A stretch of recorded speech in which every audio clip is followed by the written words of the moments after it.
Olá, mais um programa Saúde e Vida começando aqui pela tela da TV Câmara Campinas. A você de casa, mais uma vez, muito obrigada, viu, pela sua companhia e audiência ao longo aí da nossa programação. Hoje, o meu recado é para você, homem. A gente vai falar um pouquinho sobre a saúde masculina. A gente vai conversar e explicar quais são as doenças relacionadas ao testículo. Quase não se fala, né, sobre esse órgão e as doenças que afetam ele. Por isso, a gente convidou o Dr. Rodrigo Andrade, ele que está aqui na tela comigo. Ele é médico urologista e atende também no Hospital Albert Sabin, em São Paulo, para os atendimentos dele, só para falar um pouquinho aqui com a gente, tirar todas as dúvidas. Doutor, por isso, eu quero te agradecer antes de começar a nossa conversa, por parar tudo aí, dar uma pausa na sua agenda e falar com quem está assistindo a gente. Eu gostaria de agradecer o convite e dar aí as boas-vindas aos espectadores, né? É um prazer estar aqui com vocês. Doutor, então vamos começar a explicar um pouquinho o que é o testículo, qual é a função dele no corpo masculino. Ah, maravilha. O testículo são dois, né?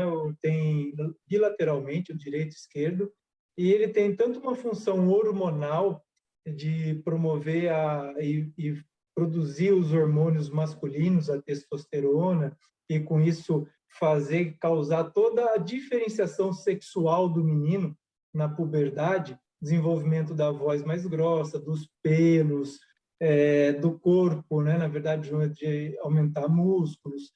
Tem toda essa questão hormonal, como também tem a questão da fertilidade, de produzir os espermatozoides, que são produzidos no epidídimo, que é um órgão bem adjacente ao testículo. Separa em duas funções principais, a função hormonal e a função reprodutora.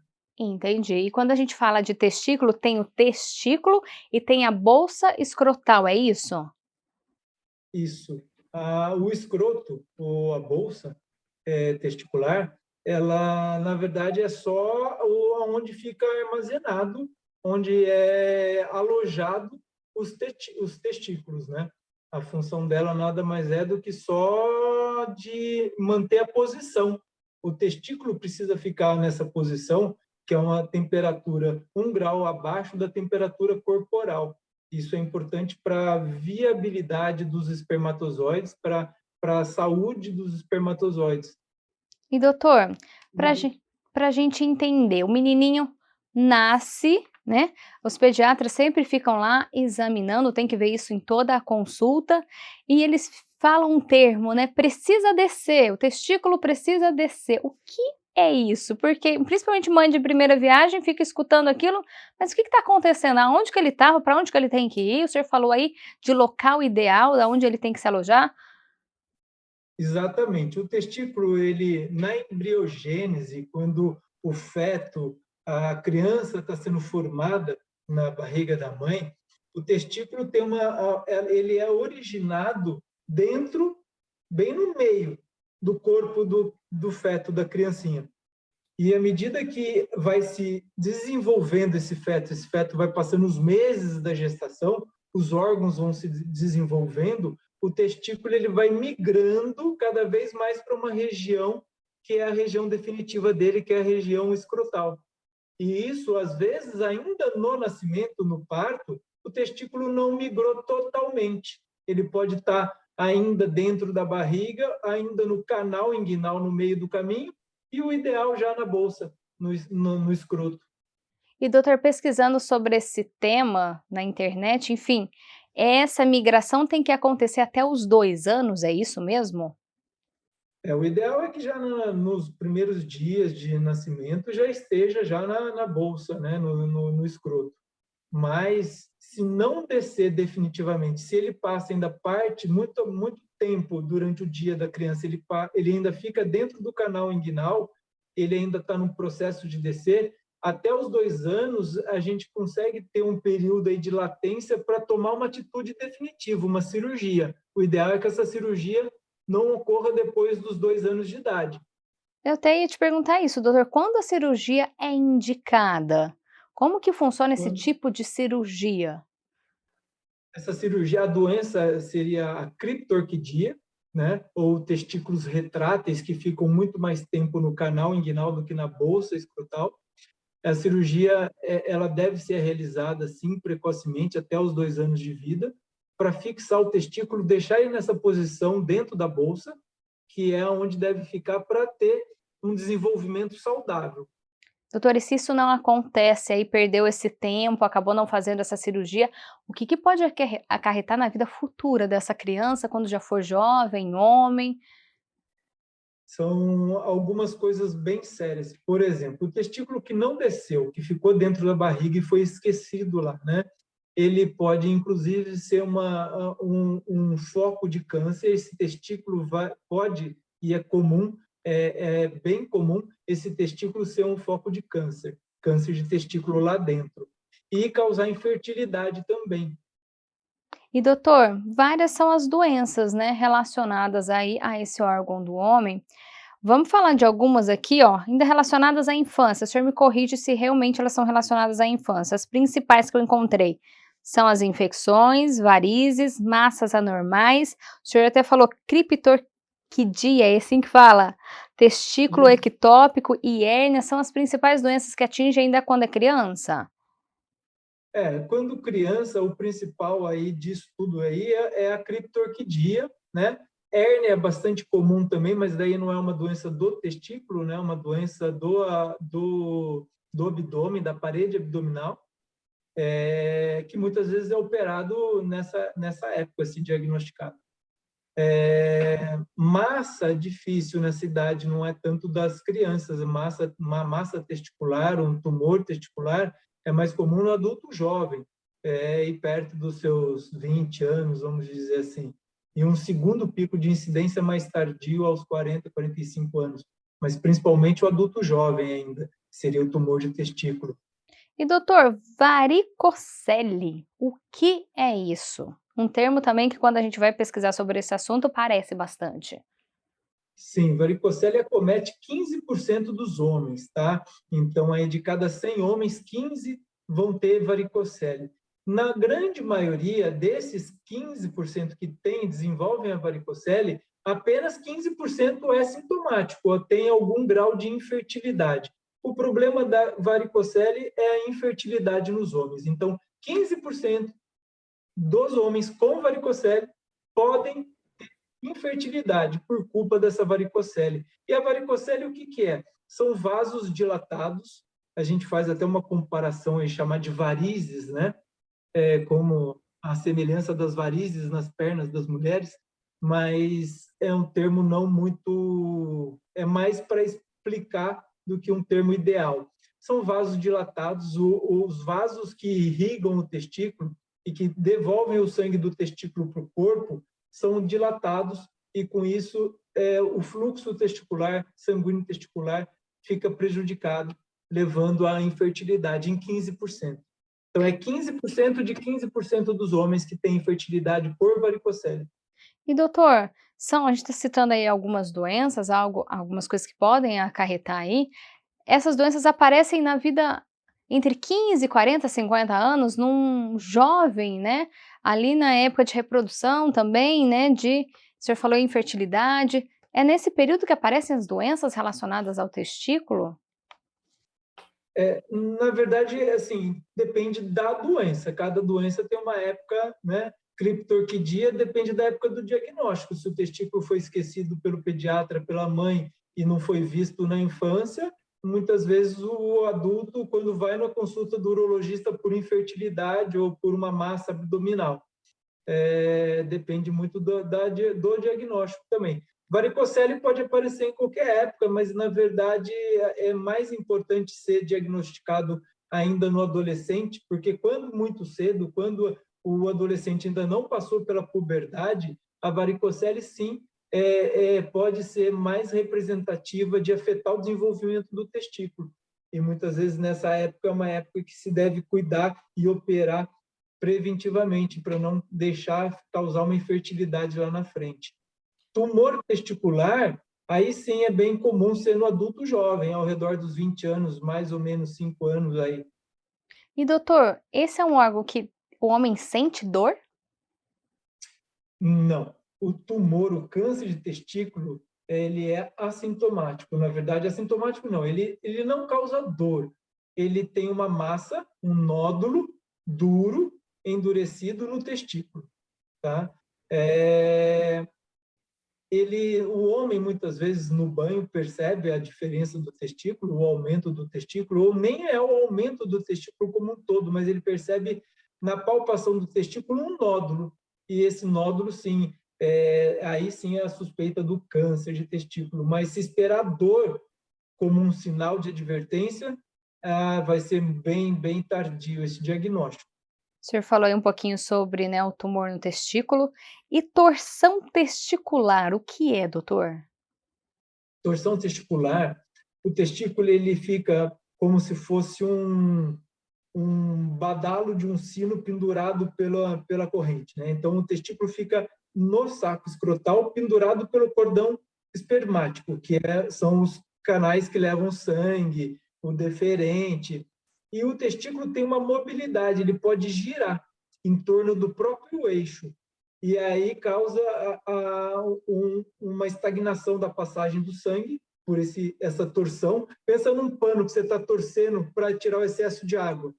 É exatamente a mesma coisa. O testículo lá na ponta desse pano, quando ocorre essa torção, que é mais comum nos jovens, nos adolescentes, crianças aí dos 10 aos 15 anos, é a época mais comum, o testículo necrosa.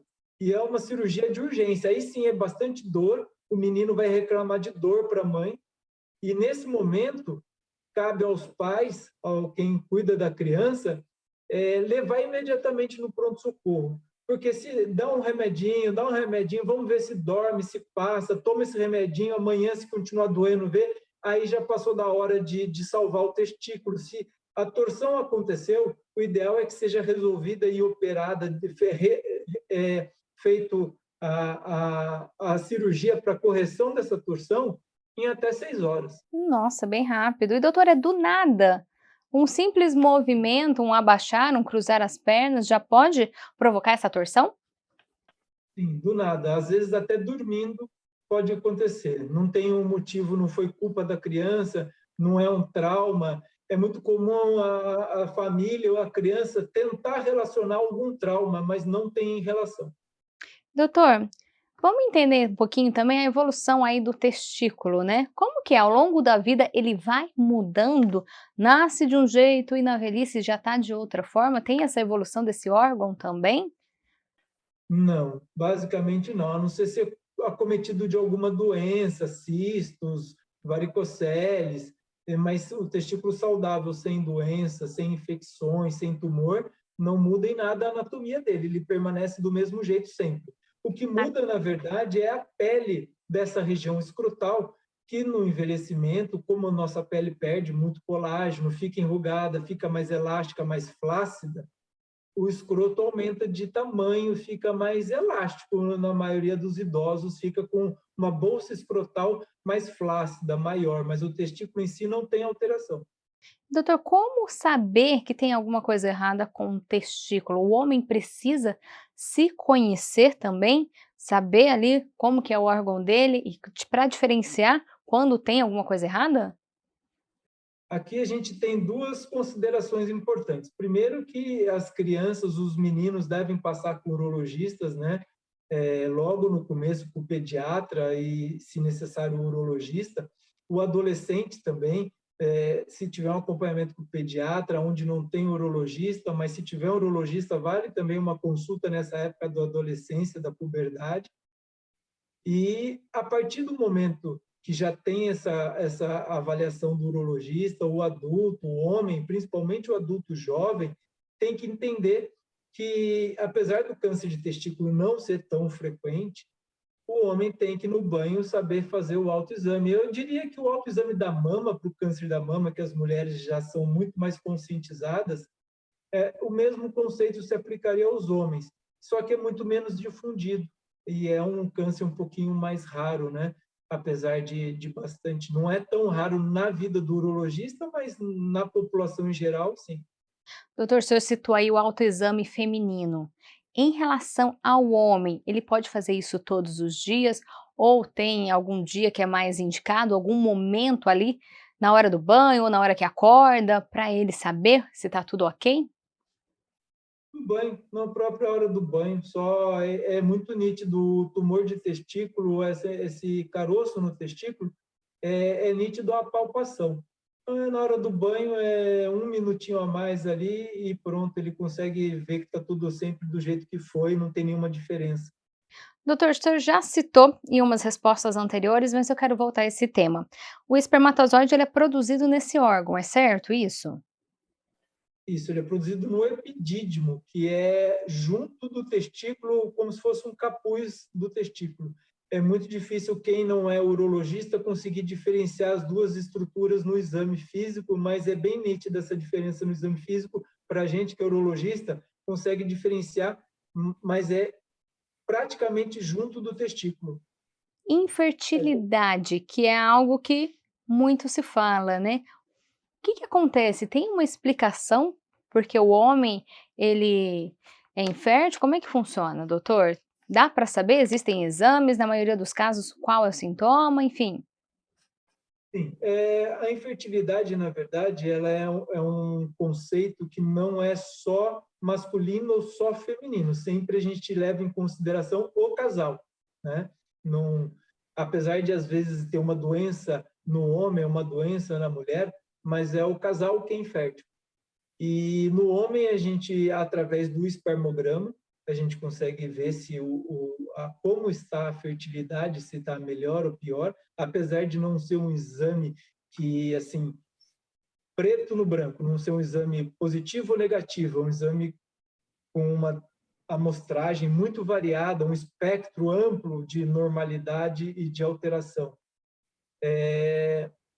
A partir de um ano que o casal tenta ter filhos e não consegue, já tem indicação de ser investigado, tanto o homem como a mulher, doenças que poderiam causar infertilidade. Essa investigação no homem se faz através de ultrassom Doppler, para afastar justamente a varicocele, que é uma doença que a gente já comentou, faz-se o espermograma e dosagens hormonais, né? E, na verdade, são inúmeras as doenças que podem causar infertilidade no homem, né? Agrotóxico, inseticida, contato com solvente. Então, a gente tem que fazer uma anamnese muito completa, saber o que a pessoa faz, o que ela trabalha, como que é o dia a dia da pessoa, quais são os hábitos e vícios dessa pessoa, se ela fuma, se ela tem algum hábito de consumo de droga, álcool, obesidade. Muita coisa é relacionada à infertilidade, sim. Doutor, eu lembro de uma resposta que o senhor falou em relação à temperatura do corpo, que nesse órgão tem que estar abaixo. Vamos explicar mais? Vamos detalhar o motivo? A temperatura média do nosso corpo é 1 grau acima da temperatura média do testículo quando ele está na bolsa escrotal. Tem uma explicação? O que que acontece? Para a produção do espermatozoide, o ideal é que esteja nessa temperatura abaixo, 1 grau abaixo. Entendi. Doutor, já que a gente está falando aí de algumas curiosidades, eu separei aqui algumas perguntas para fazer para o senhor. A gente está falando aí de temperatura. Tem perigo deixar o celular ou notebook perto dessa região? Muita gente coloca lá, senta no sofá, coloca o notebook no colo. Pode isso? Olha, como é muito pouco tempo de que fica, né? Não existe nada assim muito concreto ainda a respeito disso. Pode, desde que seja por poucas horas, né? Você não vai passar o dia todo com o notebook no colo. E o celular no bolso, apesar de estar perto, não é tão perto assim e não tem outro lugar também para carregar, né? Além na bolsa ou na mesa, mas a hora que você está em trânsito, pode deixar no bolso sem problema. Roupas apertadas prejudicam?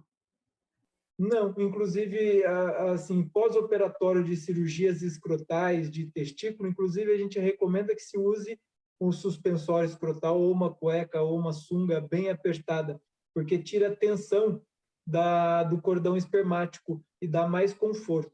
O senhor citou aí cirurgias. São cirurgias complexas, doutor? Ou não? Rapidamente aí o paciente volta à vida normal? Não, são cirurgias, na grande maioria, simples, rápidas e com um retorno à vida normal em pouquíssimo tempo. Mesmo câncer de testículo, a cirurgia mesmo a cirurgia de câncer de testículo, é uma cirurgia bastante simples, vamos dizer assim, no momento que se faz a retirada do testículo. Lógico, se é um câncer avançado, com metástase, e que precisa de mais tratamento, ou radioterapia ou quimioterapia, a doença é grave, mas a cirurgia de retirada do testículo é simples. Doutor, voltando aí para as nossas curiosidades, levar uma bolada no local, uma pancada, pode machucar? Pode gerar problema futuro? Pode, e é bastante comum hoje em dia motociclista se acidentar e comprimir e explodir o testículo no tanque, no acidente ou no guidão da motocicleta.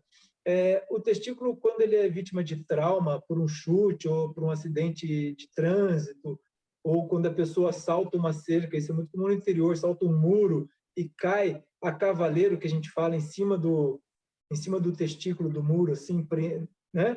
Esse tipo de trauma tem que ser examinado pelo médico e dependendo do grau do trauma, se teve rotura do testículo, com rotura de uma túnica que reveste o testículo, que é a albuginia, precisa ser operado e corrigido. E também atendimento rápido. Sim, sim, rápido, trauma, né? Até mesmo porque vai estar com bastante dor. E falando em dor, doutor, sempre que o homem sente dor no testículo é sinal de câncer ou não? Não, na maioria das vezes não. É bem raro o câncer doer, tem que ser um câncer muito avançado e ele já perceberia outros sinais muito antes da dor. Dor no testículo, na grande maioria das vezes, é torção quando é criança, ou adulto com vida sexual, é uma infecção maior que epididimite, que pode ser ou de origem viral ou de origem bacteriana por via sexual transmissão. Doutor, de uma maneira geral, quais orientações que o senhor deixa para os homens que estão assistindo a gente nesse momento? É importante eles terem essas noções, esses conhecimentos de passar com o urologista nessas etapas da vida, né? Logo enquanto menino, novinho, junto com o pediatra, depois antes da puberdade, no início da vida adulta, para ter essas orientações de segmento. Não é todo ano, como a mulher vai no ginecologista todo ano, mas assim, até começar o início da vida adulta, pelo menos 3 consultas, se a pessoa for totalmente saudável, ela uma consulta na infância, uma na puberdade e outra no início da vida adulta, pode ficar depois até os 40, 45 anos, lógico, se ele estiver totalmente assintomático, sem passar no urologista. Tá aí então o recado do Dr. Rodrigo Andrade, ele que é médico urologista. Doutor, muito obrigada, viu, por tirar as nossas dúvidas aqui. Eu que agradeço em nome do Hospital Albert Sabin e pela aí, a ajuda que a gente está levando, as orientações que a gente está levando aos seus espectadores aí. E olha só, você de casa, o Saúde e a Vida não acabou, viu? Como o doutor aí citou várias vezes, tem o tumor de testículo e é sobre esse assunto que a gente vai falar no próximo bloco. Então não saia daí, a gente volta já já.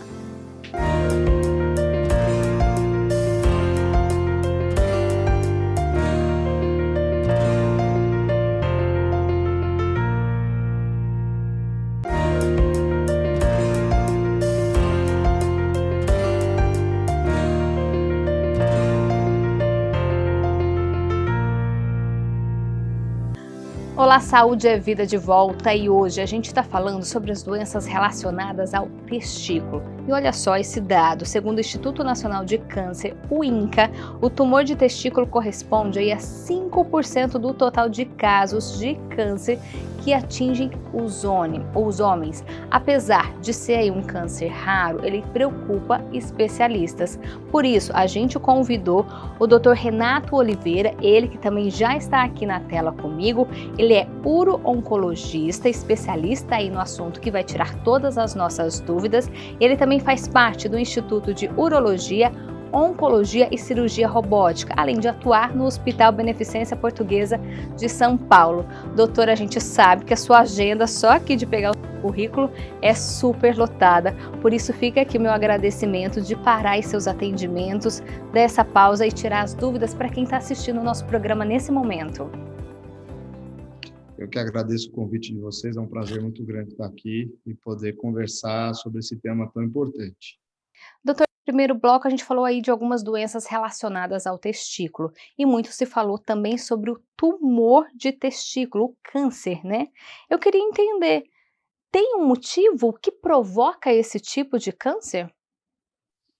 Bom, como você mencionou, o câncer de testículo é um tumor muito raro, então são 5% dos homens. É difícil estabelecer fatores de risco para o aparecimento dele, uma vez que a gente não tem uma casuística muito grande. Mas nós temos alguns fatores de risco relacionados a antecedentes familiares positivos, né, com outros casos de câncer, até mesmo câncer de testículo na família, e fatores relacionados à obesidade, erros dietéticos, né? Esses são fatores mais clássicos. E existe também uma alteração, uma doença que é a criptorquidia, que é a não migração do testículo que nasce dentro do abdômen do homem, né? Enquanto ele está na vida intrauterina, e depois ele migra para a bolsa, para o escroto, né? Alguns desses meninos têm o testículo retido dentro do abdômen, muitas vezes precisam até de cirurgia, para fazer o posicionamento correto, e isso é um fator de risco que aumenta o aparecimento de tumores também. E doutor, o que chama a atenção, eu até quero ver com o senhor se é isso mesmo, né?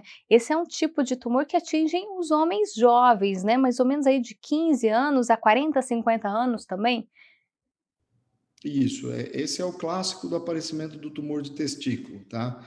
Então, o tumor de testículo, na maior parte das vezes, são tumores que a gente chama de tumores germinativos, é o tipo de tumor dele, e acomete aí os homens, então, final da adolescência, a partir dos 15, 17 anos, e até 40, 50 anos, sendo muito raro depois dessa idade. O pico do acontecimento é em adulto jovem mesmo. E doutor, tem algum sintoma? Ou esse é um tipo de câncer silencioso que quando vai ver já está em estado avançado? Como que é? Esse talvez seja um dos tumores de diagnóstico mais fácil que a gente tem, tá? Porque o sintoma é nodulação ou crescimento do testículo, tá? E que geralmente se dá de forma indolor. Aí o homem normalmente palpa isso durante o banho ou porque está passando a mão por algum motivo e sente algum incômodo e sente essa nodulação, um endurecimento ou um crescimento, uma assimetria entre os dois testículos, tá? Então, ele é muito fácil, porque no exame físico, quando você procura um médico, ele consegue examinar e a suspeita, ela é muito rápida de ser feita.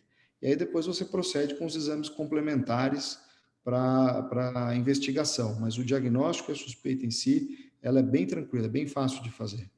Além desses sintomas aí do que o homem, né, pode perceber, aparece sangue na urina, dor, algo do tipo, doutor, também? Vem acompanhado de dor, por exemplo? Não, sintomas urinários nenhum, e na maior parte das vezes esse crescimento, esse aparecimento de nódulo, ele é indolor. Ele é até o que a gente chama de um diagnóstico diferencial para outras doenças inflamatórias do testículo, algumas reações secundárias a um trauma testicular, ou torção, ou infecções do testículo, como a gente chama de orquipedidimite. Normalmente essas situações são dolorosas, tá? O crescimento, a nodulação, quando ela é indolor, ela é ainda mais suspeita para o aparecimento de câncer no testículo. Eu até pegando esse gancho, doutor, ia perguntar, pode ser confundido com outra doença ou pelo jeito não, né, conforme o senhor respondeu? Tem características próprias. A maior parte das vezes é indolor, é um crescimento indolor, mas, eventualmente, o crescimento pode levar a algum trauma local, mau jeito, pode vir acompanhado de dor, e a dúvida entre o diagnóstico de uma patologia benigna, como inflamação, e o câncer, ela pode existir. Muitas das vezes a gente só consegue fazer essa definição operando mesmo, tendo o testículo e uma amostra de um anátomo patológico para dizer para a gente se isso é benigno ou não. São casos de exceção, raras às vezes acontecem, mas essa dúvida em alguns casos pode existir sim. Até ia perguntar, feito aí, tendo a suspeita, quais são os exames solicitados para chegar até a confirmação? Normalmente, quando a gente tem a suspeita do tumor de testículo, a gente procede com a investigação de que, partindo do pressuposto que isso seja um câncer, qual é a extensão da doença. Então, normalmente, exames de imagem do abdômen, do tórax, né, uma tomografia de abdômen, uma tomografia de pulmão, que são os focos de disseminação mais comum, que seria o retroperitônio, o mediastino e o próprio pulmão.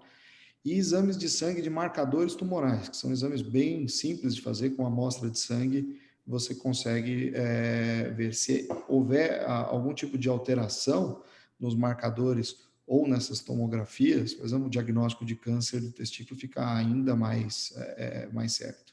E doutor, esse é um tipo de câncer que tem evolução rápida? Pode também se espalhar para outros órgãos do corpo? Sim, a evolução dele costuma ser rápida, pode se espalhar. O local de disseminação mais frequente são os linfonodos, ou seja, os gânglios que ficam no retroperitônio, que é uma região que fica dentro do abdômen, né, atrás da cavidade dos intestinos, junto à coluna, no mediastino, né, que é a região que fica entre os dois pulmões, e eventualmente até a disseminação para vísceras maciças, como o próprio pulmão ou o fígado. Tá? Ele pode se disseminar depois de um tempo de uma maneira muito rápida, né? E precisa de um diagnóstico precoce. Quanto mais precoce, maior a chance de sucesso do tratamento e menor a quantidade de tratamento necessária para atingir a cura também. O senhor falou aí em cura, tratamento. Esse é um câncer que tem baixo índice de mortalidade, né? Isso. Para nossa sorte, a gente sabe que o tumor de testículo ele responde muito bem aos tratamentos, né? Os tratamentos hoje basicamente são cirurgia para remoção do testículo e, na maior parte das vezes, quimioterapia, quando você precisa de um tratamento complementar. Em situações de exceção, radioterapia também pode ser utilizada, tá?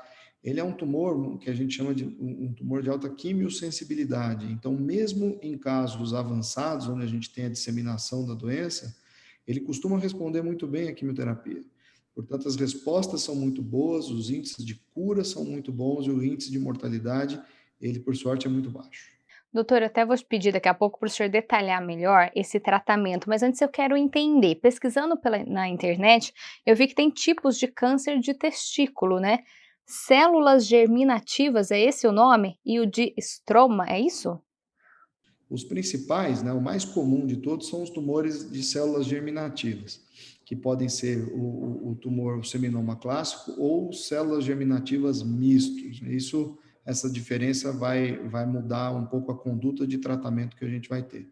E os tumores do estroma testicular, ou seja, que não são das mesmas células que produzem os espermatozoides, são tumores muito raros, a maior parte das vezes são tumores até benignos, que formam pequenas nodulações no testículo e que nos dão, às vezes, até a chance de fazer um tratamento preservador, tirar só o nódulo e manter o testículo lá, né? Mas são tumores muito raros. Os tumores de estroma malignos são mais raros ainda. Então, quando a gente está falando de tumor testículo, a maior parte das vezes a gente vai falar dos tumores germinativos.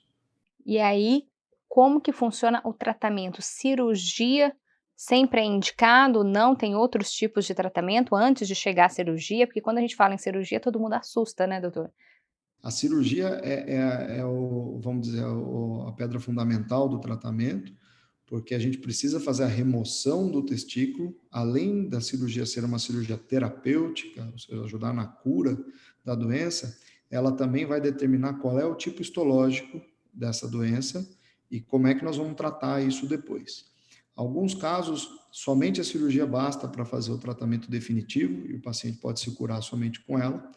Em outros casos, eles vão precisar de tratamentos complementares, e aí o mais comum a ser utilizado é a quimioterapia, tá?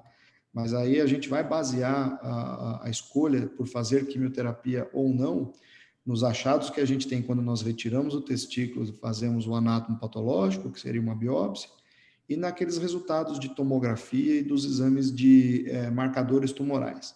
Baseado nesse conjunto de resultados, a gente sabe se nós devemos fazer quimioterapia, quais os esquemas que precisam ser utilizados, por quanto tempo, e se eventualmente nós ainda precisamos prosseguir com outros tipos de tratamento. O senhor falou aí em quanto tempo, né? Normal, a gente sabe que cada caso é um caso, mas de maneira geral, costuma ser um tratamento longo de anos aí? Ou normalmente o paciente já recebe aquele diagnóstico, ó, tá curado? Logo, doutor, como que o senhor vê assim na prática? Não, o tratamento, ele não é tão prolongado assim, mas ele leva alguns meses, porque você mais ou menos precisa de um mês para fazer cirurgia e ter uma recuperação do pós-operatório, E depois, considerando aí os tumores com risco maior, você vai escolher por alguns esquemas de quimioterapia que possuem 3 a 4 ciclos. Normalmente, esses ciclos têm 2, 3 semanas de intervalo entre cada um. Portanto, você considera aí pelo menos uns 4 meses de tratamento, 3 a 4 meses de tratamento, se tudo correr bem. Quando a gente fala em cura, em oncologia, classicamente, a gente vai falar nisso depois do 5º ano de segmento, sem que tenha nenhum tipo de evidência de atividade da doença depois do tratamento. Até a gente chegar nesse 5º ano, a gente fala que ele tem um tumor de testículo tratado sem evidência de atividade de doença. Depois de 5 anos, a chance de recidiva ela é muito baixa. Então, a gente pode começar a falar em cura da doença. Esse paciente está curado, se ele não tiver nenhum tipo de manifestação antes.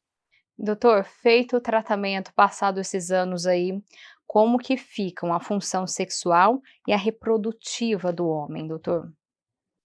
Essas são 2 perguntas muito importantes, porque quando a gente fala em câncer urológico, todo mundo confunde, né, o câncer de testículo com o câncer da próstata, aí já entram as questões de sexualidade, de disfunção erétil e mesmo de fertilidade.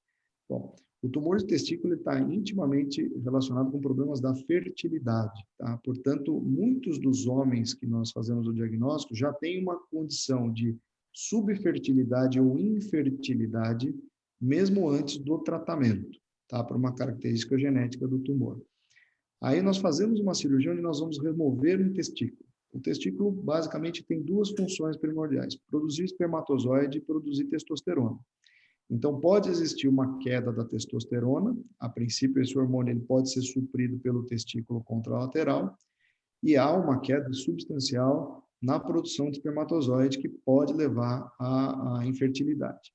Somado a isso, você ainda tem outros tratamentos como a quimioterapia, que pode prejudicar ainda mais. E em casos de exceção, alguns pacientes que ficam com massas residuais nos linfonodos do retroperitônio precisam ser operados para que essas massas sejam removidas, um procedimento cirúrgico maior. E isso pode levar a um problema que nós chamamos de ejaculação retrógrada. Esse paciente ele não consegue mais ejacular. Portanto, tudo isso impacta muito na fertilidade. Sendo que hoje um padrão para o tratamento, como esses pacientes são muito jovens, é antes de iniciar o tratamento, encaminhá-los a um especialista de fertilidade e fazer banco de sêmen, né? Porque dessa forma você tem garantido alguma chance de no futuro preservar a fertilidade, ainda que seja por meio de fertilização, tá? Então essa é a conduta padrão, antes de começar colher, principalmente para os pacientes que não têm prole constituída, que é a maioria desses pacientes. E esse é um tipo de câncer que dá para prevenir, doutor? Não tem prevenção primária, né? Prevenção primária é tudo que a gente chama de o que eu posso fazer para evitar o aparecimento disso. De uma forma geral, segue o que a gente segue para todos os outros tipos de tumor. Uma rotina de vida saudável, com alimentação regrada, exercício físico, né? Poderia chamar de prevenção primária, mas não há uma definição sobre o impacto real disso na incidência, né? Como ele é um tumor de fácil acesso, né, que a palpação do testículo é uma das coisas mais simples no exame físico urológico, então ele é tranquilo e mais fácil de fazer diagnóstico precoce. Mas dizer para você que tem algum exame, como a gente tem exames de prevenção para o câncer de próstata, colo de útero, intestino, para o testículo não há. E doutor, o senhor falou aí diagnóstico precoce, né? A gente falou que esse é um câncer que não sente dor, mas se notar alguma coisa diferente, o homem ali, naquele autocuidado, já tem que procurar um médico, um especialista, com a maior antecedência possível, para que tenha aí essas chances de cura? Exatamente, essa é o que vai mudar muito o prognóstico, né? Tratar um tumor de testículo inicial com um nódulo pequeno, com a chance dessa lesão estar restrita ao testículo e não ter disseminação, aumenta muito a chance de sucesso do tratamento. E aí é que entra um papel educativo e um papel muito importante dos pais, porque boa parte desses pacientes são jovens, são adolescentes, muitas vezes têm vergonha, tem questões que são relacionadas ao autoconhecimento, ou seja, pacientes que não são estimulados a se conhecerem. Da mesma forma como hoje nós estimulamos que as mulheres façam o autoexame das mamas, os meninos têm que fazer o autoexame dos testículos, sim, tem que palpar, E se tiver alguma nodulação, alguma coisa que ele acha estranha, ele deve comunicar aos pais, os pais devem procurar assistência médica, mas a gente sabe que além do preconceito existe o medo por confusão com doenças sexualmente transmissíveis e não saber como que essa mensagem pode ser recebida na família, mas esse preconceito, ainda que não seja um testículo, ele tem que ser suplantado, a gente tem que investigar e, portanto, a gente tem que incentivar que esses meninos comuniquem essas alterações para que o médico seja procurado o mais cedo possível. Doutor Renato, então, diante de toda essa realidade, né, qual que é a orientação que o senhor dá para os meninos, para os homens aí que estão assistindo a gente nesse momento? Primeiro, o autoconhecimento do corpo. É importante que o exame de palpação ele seja feito, tá? E que, se houver qualquer tipo de alteração suspeita, ela seja comunicada aos pais. A maior parte, eu falo isso porque a maior parte são adolescentes, né? E precisa procurar um médico para que o médico examine e veja se realmente essa suspeita ela for forte, prosseguir na investigação. Esse é um tumor que, apesar de não ter como prevenir o seu aparecimento, é possível fazer diagnóstico precoce, e isso é o mais importante para que a gente tenha um índice de sucesso ainda maior no tratamento, e com tratamentos menores, tá? Sem a necessidade de prolongar, usar quimioterapia, radioterapia, essas coisas. Tá aí, então, o recado do Dr. Renato Oliveira, ele que é uro-oncologista e falou um pouquinho aí sobre tumor em testículo. Doutor, muito obrigada, viu, por aceitar nosso convite e tirar todas as dúvidas sobre esse assunto que pouco se fala, mas que a gente precisa aí divulgar informação, não é mesmo? Eu que agradeço, é um prazer muito grande estar com vocês. Muito obrigado. A você de casa também, muito obrigada pela companhia e audiência. A gente se vê no próximo Saúde é Vida. Se cuida. Tchau.